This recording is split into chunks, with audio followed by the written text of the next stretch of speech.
So I wanted to talk just a little bit about engineering versus scientific notation for calculators.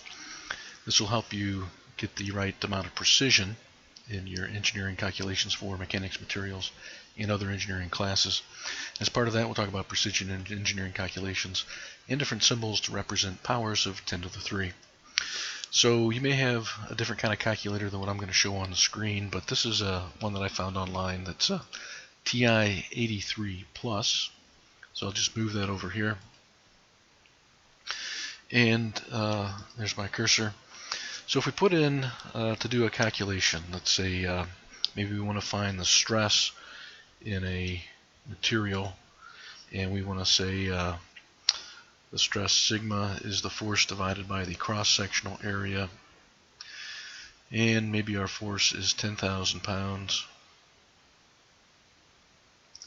And we have a 1/2 inch diameter bar, so we're going to go 10,000 pounds divided by pi over 4.5 squared, and this will be inches squared on the bottom, and it'll give us something in psi. But let's talk about how we're going to do that calculation and represent it in our calculator. Alright, so no problem, we're going to put in 10,000, and then we're going to divide it by pi over 4. Let's see if I can find my pi button here. Pi divided by 4.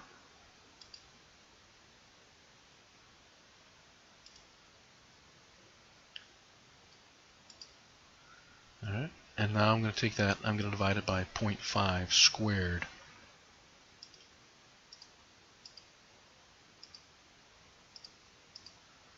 Alright, so I'll just do it that way.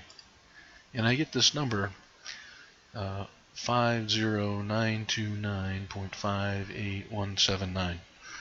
Alright, for an engineering calculation, that is way more precision than is justified. So although I wrote down 10,000 pounds, I didn't put a decimal sign behind it, so I don't know if those zeros are placeholders or if they're actual values representing precision. And my 0.5, well, that's a 1/2 inch.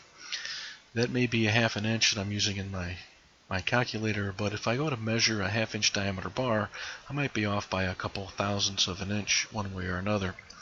In general, for mechanics and materials and engineering calculations, the typical level of precision usually involves only 3 or 4 significant digits.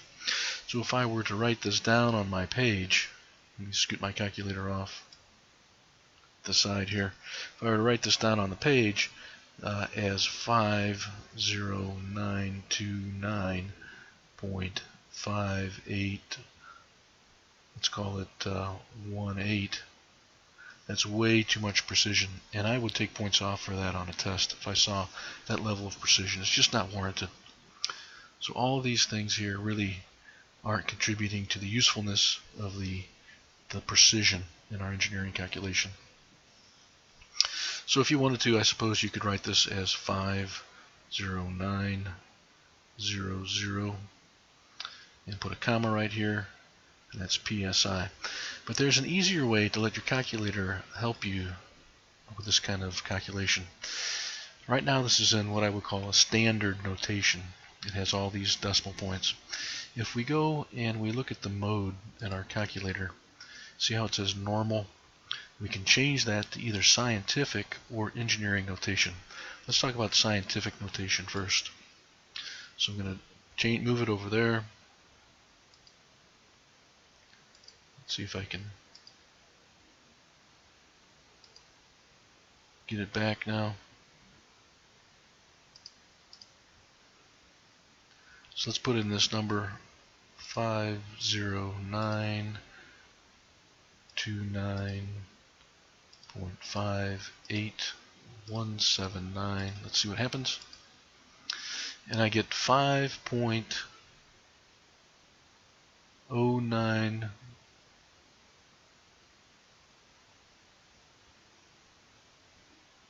258,179 times 10 to the 8. Oops, I forgot my decimal point. Let's try this again.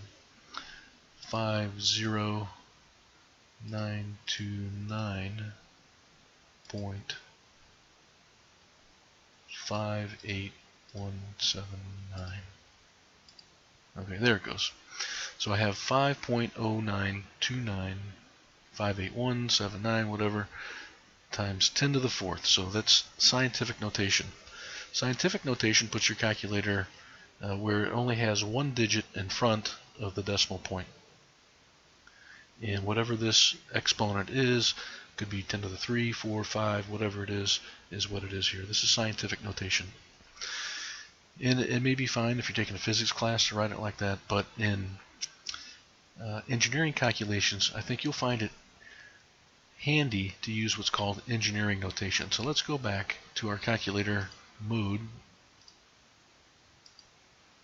and we're going to change this over to engineering notation.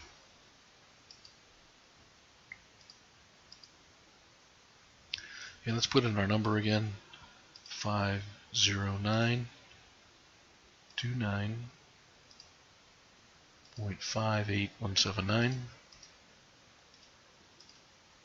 We'll enter that in. And notice here that it says 50.92 times 10 to the 3. So now instead of writing that as 10 to the fourth, it's got that as 10 to the 3. So 50.9 times 10 to the 3 psi. And if you remember our powers of 10 to the 3, I can write this as 50.9 times 10 to the 3 ksi, a kilo pound per square inch, or a kip per square inch. Now, just as a quick review, symbols to represent powers of 10 to the 3. On the large side, we have G that represents giga. We'll write these in a second. M for mega, little k for kilo. On the small side, we have little m for milli. I have to kind of pay attention to my capital M's and my little m's. We have micro for 10 to the minus 6, and then we can go down to nano in some cases, which is a little n. Alright, so giga is 10 to the 9th, mega 10 to the 6, kilo 10 to the 3, milli 10 to the minus 3, micro 10 to the minus 6, and nano 10 to the minus 9.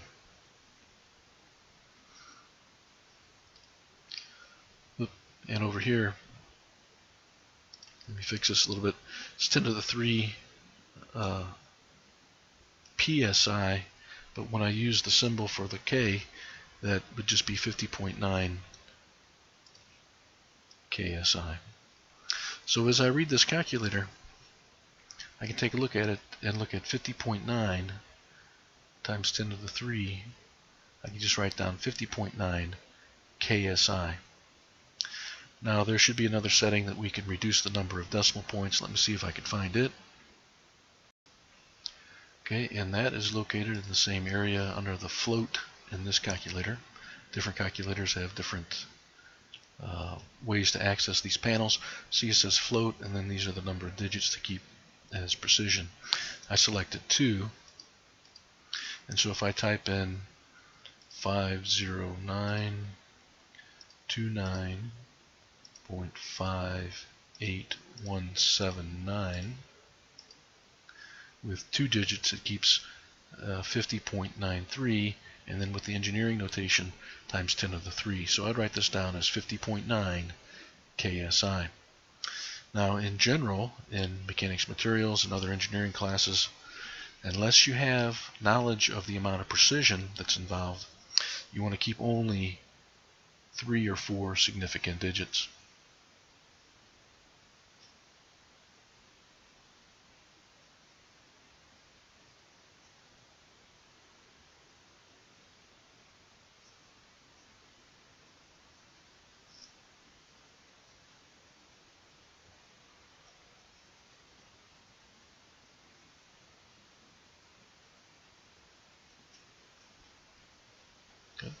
So if you're in a physics class, some physical constants are known to a great deal of precision. The speed of light, for example, may be known to 9 significant digits. In that case, if you're dealing with calculations involving the speed of light, then that level of precision is warranted.